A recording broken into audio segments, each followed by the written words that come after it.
ഉള്ള മുക്കൂട്ടിച്ചെടിയാണ്. ഇതാണ് ചിത്തിരപ്പാല അഥവാ നിറപ്പാല. ഇതിനെ നമുക്ക് ശേഖരിക്കാം. ചെവിയൻ, മുയലിന്റെ ചെവിയെ പോലെയാണ് ഇതിന്റെ ഇരകൾ.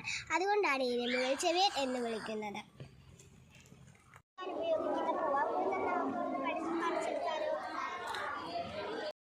അഥവാ രംഭയില.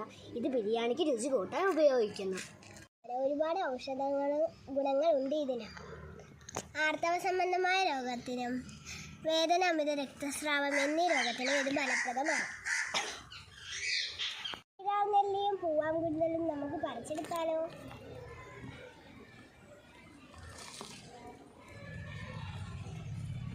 ഒരു കാഞ്ഞുണ്ടി ത്വക്ക് രോഗത്തിന് കൺകണ്ട ഔഷധമാണ്. പേര് കേട്ട കയ്യോന്നില നമുക്ക് പറിച്ചെടുത്താലോ?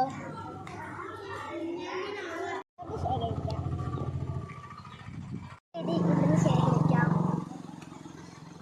പടർന്നു കിടക്കുന്നത് നമുക്കിത് ശേഖരിക്കാം.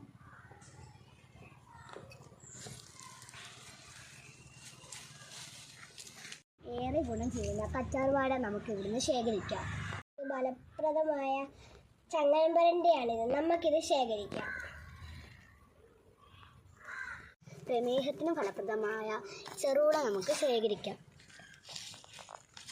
ഫലപ്രദമായ കച്ചോളം ചെടിയാണിത്. നമുക്കിത് ശേഖരിച്ചാലോ? ശേഖരിക്കാം. ഇത് നമുക്ക് ശേഖരിക്കാം. ഔഷധ ചെടികളാണിത്. ഔഷധ ചെടികളെല്ലാം നമ്മൾ ശേഖരിച്ചു. ഇനി നമുക്ക് അതിനെ സെറ്റ് ചെയ്യാം. അതിനുവേണ്ടി നമുക്ക് ഈ ബോക്സ് കട്ട് ചെയ്യാം.